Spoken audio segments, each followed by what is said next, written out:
Good morning, and thank you for tuning in on today.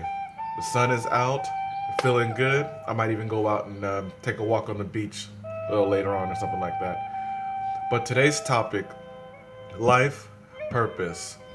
Oftentimes, as parents, we can kind of dictate to our children um, the way we want them to go in life, or try to steer them towards what we feel would be a good life purpose for them. But it may not always be what we want. God will let each individual know what their life purpose is. No matter how hard we really want them to succeed in one particular area, that might not be the area for them. What my parents might want for me may not be my life purpose, which is going to lead me to a poem that I wrote about a day ago. Um, so pretty much, I really want to get into this poem because I feel that it will send forth a message for us to, in the future, continue to be there for the future generations, but not really stifle them in to learning to live their purpose, but allow them to figure out what it is and grow in it so that they can allow that with the next generation. Okay? Now, the poem I wrote, I titled, I Am Not My Grandfather. At age 5, a lady sitting amongst us in the congregation turns and tells my mother, your son is going to be a preacher. At age 8, a man who crossed our path in the lobby at church stops my mother, places his hand on my head, and says, your son is going to be a preacher. At age 11, my mom stops me and tells me I've wasted valuable time because I've not put forth an effort in becoming a preacher. At age 18, I took a pencil to a sheet of paper and realized what my life purpose is.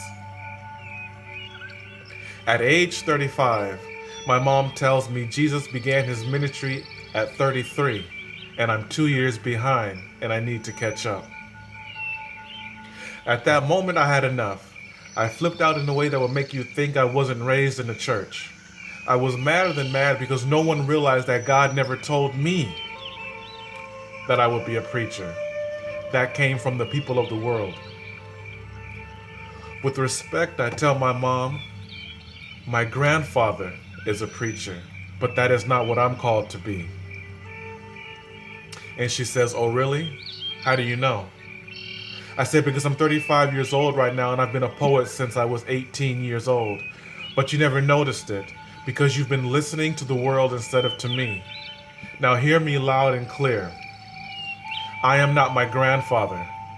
I am not a preacher. I am a poet.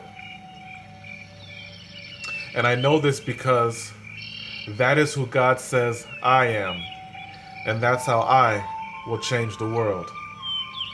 Now, thank you for listening to me.